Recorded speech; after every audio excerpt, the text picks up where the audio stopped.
গত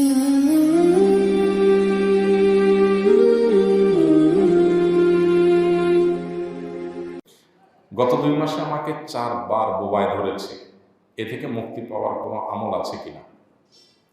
বোবা দ্বারা বলতে যেটা আমরা বুঝি, ঘুমের মধ্যে হঠাৎ করে হাত পা সব অবশ হয়ে যাওয়া, নাড়াচাড়া করতে না পারা। সেন্স আছে কিন্তু কিছুই নাড়াচাড়া করতে আমরা পারি না, এরকম হয় মাঝে মধ্যে, তাই না?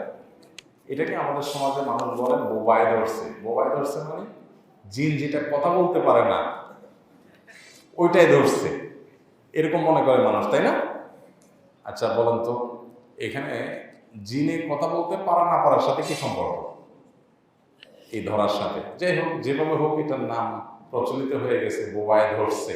তো আমরা মনে করি অনেকে যে এটা জিনে আক্রমণ করছে, করে আমাদেরকে বোবা বানায় ফেলছে, আমরা এটাকে বোবায় ধরছে বলতেছি।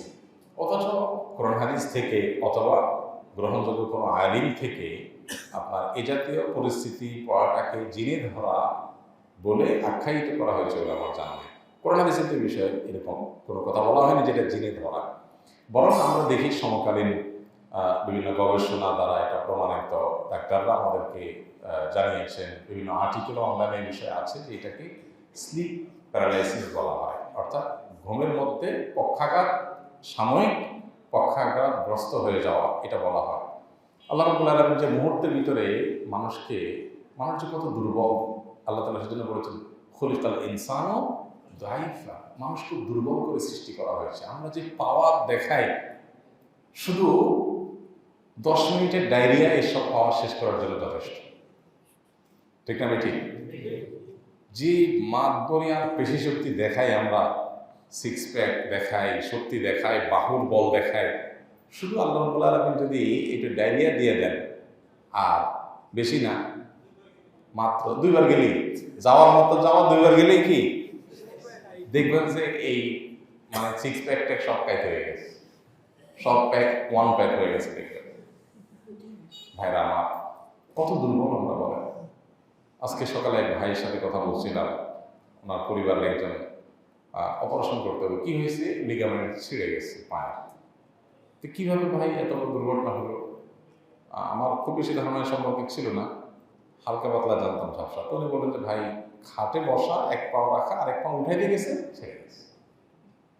আল্লাহ রাব্বুল আলামিন চাইলে আমাদেরকে কত শক্ত করে ধরতে পারেন, মুহূর্তের ভিতরে দুর্বল করে দিতে পারেন। সেটা হতে পারে পরীক্ষার অংশ হিসেবে, হতে পারে সেটা মর্যাদা বৃদ্ধি করার জন্য। কিন্তু ইমানদার হিসেবে আমরা এই জন্য বিনয়ী থাকা উচিত, অহংকার করার কোনো কারণ নাই। তো বোবায় ধরার যে বিষয়টা, এখান থেকে সে শিক্ষা যে আমি ঘুমের মধ্যে স্লিপ প্যারালাইসিস হয়ে যাচ্ছে, আমার কোনো অঙ্গ প্রত্যঙ্গ কাজ করছে না, সেন্স ঠিকই আছে। যারা প্যারালাইসিস হয় তারা তো এরকমই হয়।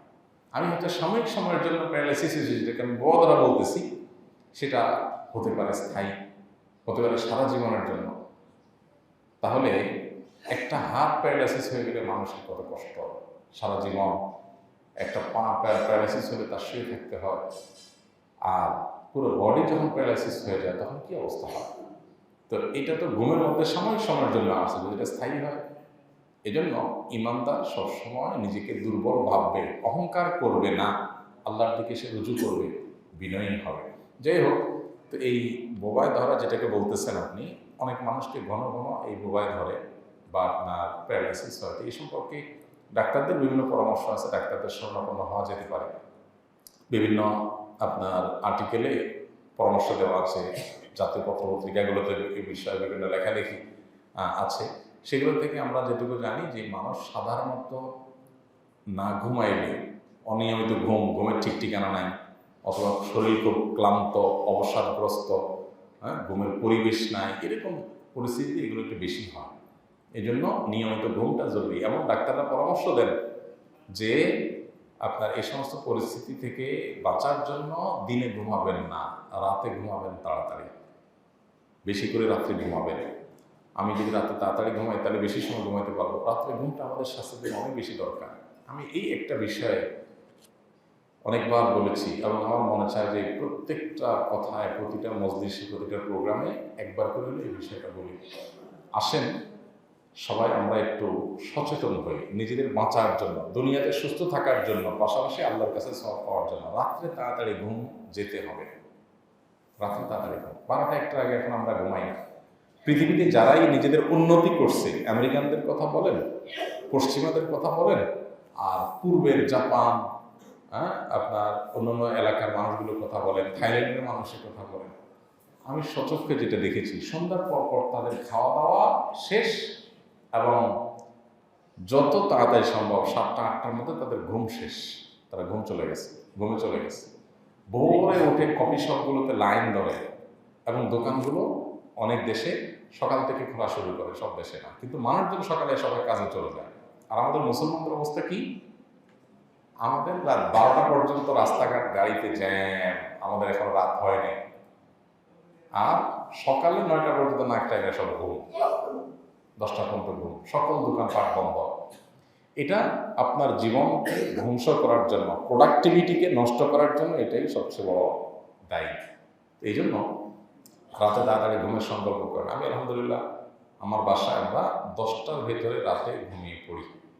বিশেষ কোনো ঘটনা না থাকলে, সফর না থাকলে আমরা 10টার ভিতরে সবাই ঘুমিয়ে পড়ি। কোনো কাজ হোক বা না হোক, পড়ালেখা আজকে একটুও হয় নাই, তো শয়তান বলবে যে সারাদিন একটু পড়তে পারস না, তাহলে এখন একটু পড়, এই যে কাজ কাম শেষ, ঝামেলা শেষ হয়েছে, শয়তান আপনার 12টা পর্যন্ত পড়াই দেবে। কারণ শয়তানের টার্গেট হলো আপনার ফজরটা নষ্ট করা। আপনি শয়তানকে বলবেন, বেটা এখন আমি 10টা থেকে 12টা 2 ঘন্টা যে পড়বো, পড়ে আবার সকালে ঘুমাবো, তো এখন না পড়ে এই পড়াটা সকালে পড়ি, তোমার সমস্যাটা কি? সারাদিন আপনি কেওয়াজ ভেজালের মধ্যে থাকলেন, ব্রেইন আপনার নানান কাজে ব্যস্ত থাকলো, এরপরে এসার পর আপনি পড়তে বসলেন, তাহলে এই ব্রেইন নিয়ে বা এই শারীরিক এবং মানসিক অবস্থা নিয়ে পড়ালেখা করলে সেটা আপনার জন্য বেশি উপকার, নাকি রাতভর 8-9 ঘন্টা ঘুমানোর পর ফ্রেশ মাইন্ডে উঠে পড়লে বেশি লাভ? ওদেরকে বোঝানো যায় না। হেফজুখানার ছাত্ররা, তাদের সফলতার রহস্য এখানে আছে। শুধু এইটাই আমি বলছি না, এটাও একটা কারণ। হেফজখানার ছাত্ররা সাধারণত সারা দেশে দেখবেন তারা রাত্রে 10টার মধ্যে 100% হেফজখানার ছাত্ররা শুয়ে পড়ে, বরং অনেক জায়গায় 9টা 9:30 শুয়ে পড়ে। আবার উঠে কখন তারা? ভোর 4টা বাজে উঠে যায় তারা। উঠে তখন মূল পড়াটা পড়ে, ব্রেন শার্প থাকে। আর সাধারণত আমাদের অন্যান্য শিক্ষার্থীরা কি করে? রাত 1টা-1:30 পর্যন্ত পড়ে, এরপরে নাক টেনে ঘুম দেয় সকাল 11টা 10টা 11টা পর্যন্ত, দুপুর 11টা পর্যন্ত। এটা কোনো জিন্দিগি না, লাইফস্টাইলটা চেঞ্জ করা উচিত। অমুসলিমরা এগুলো ফলো করে, বাট আমরা মুসলমানরা সেটা করি না, এই জন্য করা উচিত। তো এই বোবায় ধরা থেকে বাঁচার জন্য টাইমলি ঘুমানো, এর পরামর্শ ডাক্তাররা দিয়ে থাকেন। তারপরে বিভিন্ন ডিভাইস, এই যে মোবাইল টোবাইল ল্যাপটপ, এগুলো মাথার কাছে না রাখা, দূরে রাখা, এগুলো টিপাটিপি না করা শোয়ার আগ মুহূর্তে, এবং ক্লান্ত না থাকা, এগুলো কথা ডাক্তাররা বলে থাকেন। তারপরে আপনার দিনে ঘুম না যায়, রাতে বেশি করে ঘুমানো, এবং বোবাই ধরলে, অর্থাৎ আপনার স্লিপ প্যারালাইসিস হলে ভয় না পেয়ে নিজেকে বোঝাইতে হবে যে ইনশাআল্লাহ এটা কয়েক সেকেন্ড পর বা একটু পর ঠিক হয়ে যাবে। এটা একটা শারীরিক সমস্যা। অতএব এটার জন্য কোরআন হাদিসের আলোকে বিশেষ কোনো আমল কোথাও বলা হয়েছে এরকম আমার জানা নেই, বরং আমরা সর্বাবস্থা আল্লাহর কাছে পানা চাইব। এই অবস্থায়ও আমি আল্লাহর কাছে পানা চাইব, আল্লাহর কাছে আশ্রয় চাইব, আল্লাহর কাছে সাহায্য চাইব, বাস ইনশাআল্লাহ আল্লাহ তাআলা সাহায্য করবেন।